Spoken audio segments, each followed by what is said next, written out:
Oh, good morning. As you probably gather, I'm out on a walk, and you can probably also see that it's very frosty outside. It's about probably about 8 in the morning now. I left home about 20 to 8, and I just thought it's such a beautiful morning. I need to get out there, and just going to turn around for you so you can see some of what's behind. I'm hoping you can see some of the sky.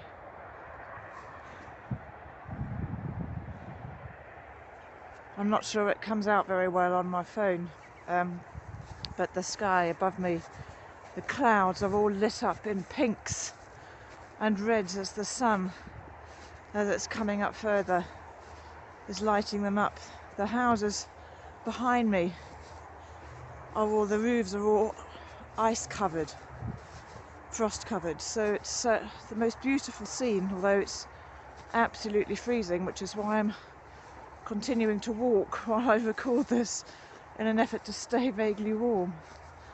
And I just wanted to share with you just the one thought that, several thoughts have gone through my head, but a particular thought that's gone through my head, which I'd like to hope might have actually been the voice of God as I was walking. So as I was walking just down the road, as I was kind of about to cut on to the path going through the fields, I found myself praying for the people who were driving past me in their cars, praying for their days at work, or as they take their children to school, whatever it may be.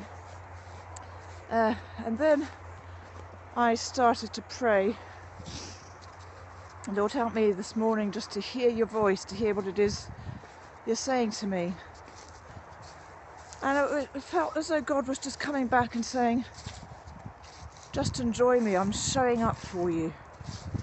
And that reminds me, I don't know if any of you have seen the film The Colour Purple. It's quite an old film now, but if you haven't seen it, I really recommend it, and I might actually go back and look at it again myself.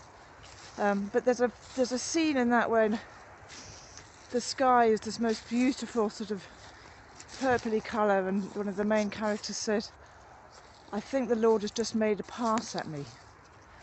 And it feels a bit like that this morning, as though God's saying, look, I'm turning up, I'm showing you my beauty, my glory. Stop trying so hard to hear me and just notice where I am and enjoy being with me.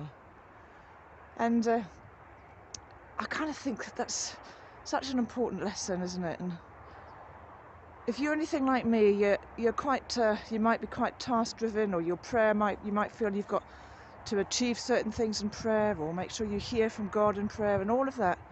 And actually, a lot of the time, God's just saying, just turn up and notice me. And so, for the rest of my walk this morning, rather than trying to work out what God's saying, or be praying for particular things in the benefice, or working out, what's God saying about what direction maybe we should be going, or what's God saying about that talk that I'm doing next week in church, that's, rather than just focusing on all those things, just to simply notice him in the beauty that I'm encountering around me, noticing him in the birds flying overhead, and the horses grazing the grass, and the grass that's touched with this icy frost, and hearing the crunch under my feet, and just being with God, almost having God on the walk with me, and enjoying him and the beauty of his creation in which he reveals himself.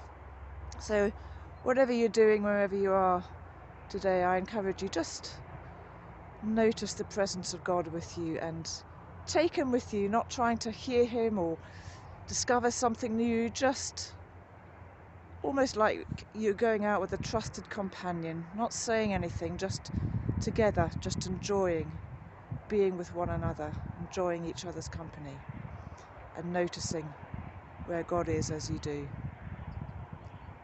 God bless.